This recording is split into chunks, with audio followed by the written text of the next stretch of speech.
multiplayer side of Halo has always been a little bit more fast and loose. In multiplayer, everything and anything can happen. Oh my god. Mother... Whoa! We need to be either as good as Halo 2, and obviously that is our bar, is at least as good, better, as help me better. Enjoy your walk back to the beach. While you're working on the project, the bar is sort of a moving target. It can be intimidating for sure. Typically my morning starts with me weeping at my desk for about 30 minutes, and then I get to work. We've really gotten hardcore about instituting afternoon playtests. Okay, it's territories, 15-second respawn time. And it's become fundamental in how we're working on the game. Oh, Froman! Oh, you're so close! From day one, people have been in there playing it, which really refines the gameplay. It was horrible there. Oh, who broke territories? I think Halo 2 multiplayer has been played like 4 billion times. Competing against yourself is stressful. Coming up with these scenarios that people play over and over again. Now, how can we rethink that and create something that's new and interesting? We started getting more into these asymmetrical maps. It's offense versus defense, where that's a choke point that you want to hold. And I think High Ground is an example of that. Some of the specific things that we tried out were having a wall that you have to get past. That sort of defined whether you won or lost the game. And then we stuck some towers in, and we put AI gunners on all the towers. So as you're running up the hill, you're just getting tagged by all these AI guys. That's the direction that we went. We're like, whoa, that's way too hard. In this version, the wall is actually perpendicular to the hill. And in the final version of High Ground, that wall has been rotated 45 degrees because it had 2 turrets up here as well as 2 turrets in the other tower. So there was a lot of firepower coming down on the hill. That got all simplified into 1 turret actually right above the gate, which we felt was not as brutal to the attackers.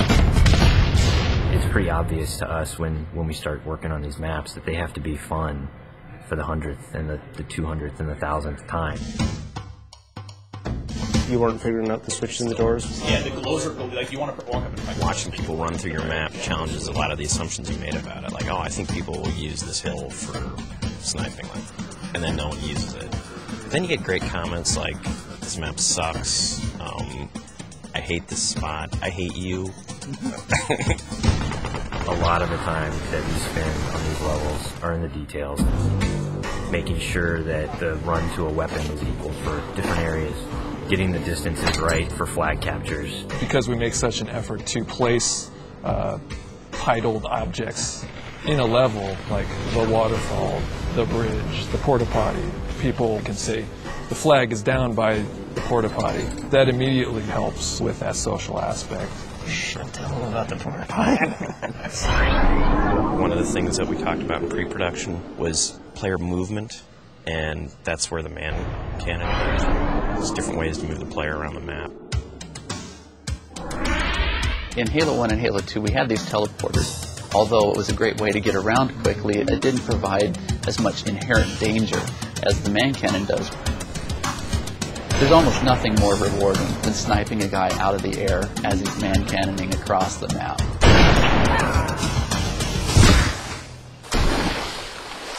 Whatever weapon that you start off every round with is going to really affect the decisions you make. There's this thing we didn't really identify in Halo 2, that if you spawn everybody with a dual-wieldable weapon like the SMG, it changed the game. People stop meleeing and people stop grenading because when you're dual-wielding, you can't do either of those. One of our weapon modelers, Tom Doyle, said, hey, this is a great chance to bring back the assault rifle from Halo 1. The assault rifle's design language really works well with the Master Chief. It has such a unique kind of silhouette and look to it that we really didn't want to change with what is already a Halo canon. But in terms of design and gameplay, it's been adjusted pretty considerably. The weapon has a kind of a shallow clip, so it came down to how best do I use my melee attack, or how best do I use my grenades in order to tip that fight a little bit over in my favor. the assault rifle works really well with the golden three things of Halo, which are weapons, grenades, and melee. The different kind of weapons that you get to use now, the way that they're balanced against each other, the way the weapons are placed on a map, it brings a certain something to the map that just makes it play right. You have a situation which is very common, two guys get into a fight. Is there a way to mix that up? Say you start getting hit by a battle rifle from behind. Let's say you have a bubble shield, you drop it, all of a sudden you're completely shielded from this guy who's firing on you. Or you have a trip mine and you realize a warthog is barreling towards you. You deploy the trip mine at the last second. And yes, you die, but you take out those damn bastards that just ran you over. When you are done as a group playing together, the first thing you want to do is talk about it. Every game you play, you're going to be having a save film that you can stop time, shift camera angle. When you watch that.